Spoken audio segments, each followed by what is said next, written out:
We can map the human brain down to its exact circuitry.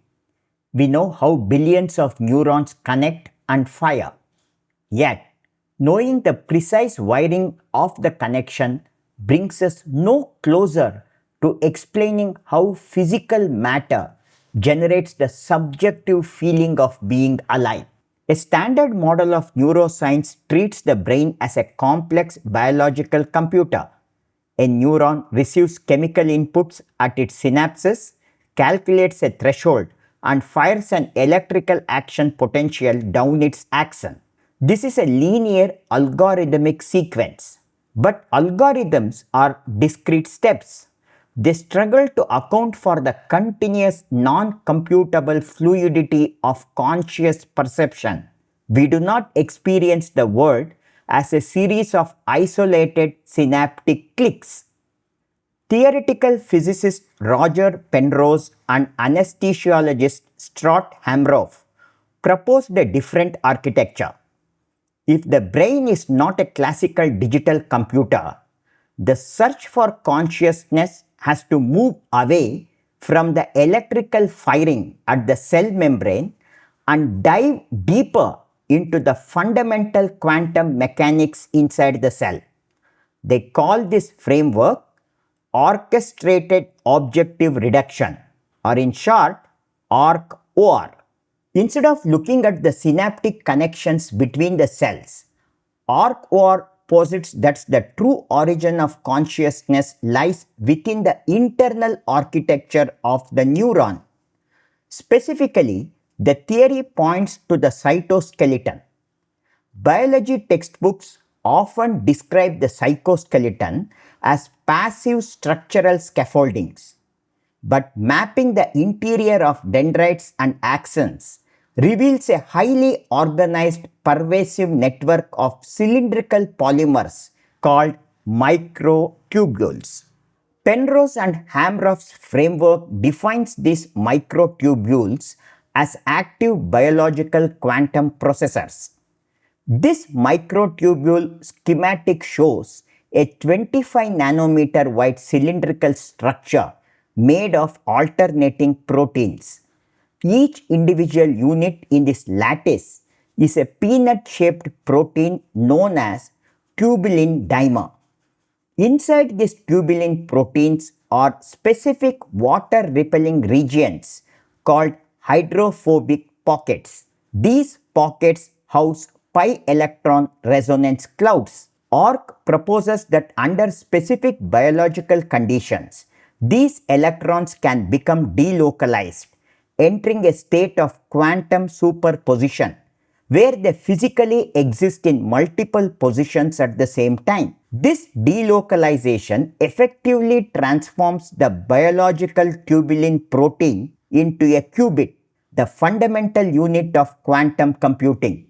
The amino acid sequences that construct these tubulins are strictly conserved by DNA across evolutionary history, precisely because any genetic variation would disrupt their ability to support these delicate quantum resonances. A single qubit does not generate a thought. For consciousness to arise, this microscopic quantum state must scale up. This is the orchestrated phase of the theory. Through dipole-dipole couplings, adjacent tubulin dimers along with lattice become quantumly entangled with one another. This spreading entanglement does not stop at the cell membrane. It bypasses traditional chemical synapses entirely, relying instead on physical bridges called gap junctions. These electrical synapses physically connect the interiors of adjacent dendrites, allowing coherent quantum states to bleed across multiple neurons. A classical action potential is a linear isolated event, firing down a single axon. By linking internal microtubule networks, gap junctions effectively fuse thousands of dispersed neurons into a singular unified quantum organ. A quantum superposition cannot expand indefinitely. Eventually, it must collapse back into a single definite state. In this framework, internal quantum gravity triggers the wave function collapse without the need for an external observer. According to relativity, mass in a quantum superposition distorts spacetime, creating unstable overlapping bubbles. As the number of entangled tubulins increases, their combined gravitational energy grows until reaching a critical threshold, forcing a spontaneous non-computable collapse. For a macroscopic network of tubulin inside the human brain, this mathematical mass energy limit is reached approximately every 25 milliseconds. This is the core proposition of Orch-OR. Each sudden wave function collapse represents a single discrete moment of conscious awareness. A quantum collapse occurring every 25 milliseconds translates to a continuous frequency of 40 Hz. This chart plots quantum coherence over time. Graph A establishes the normal experience baseline. The 40 Hz frequency maps directly to the gamma synchrony observed in EEG recordings of fully conscious attentive brains. Any viable theory of consciousness must be able to explain the total mechanism of general anesthesia. Anesthetic gases disrupt electron mobility and tubulin. As graph B shows, the quantum state never reaches the critical threshold, preventing collapse and terminating consciousness.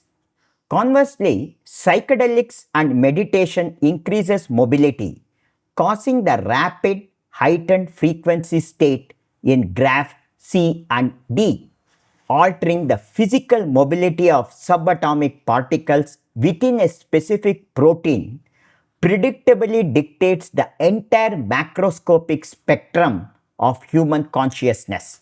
Orch-OR faces fierce pushback from the mainstream theoretical physics community. The primary criticism rests on the decoherence problem.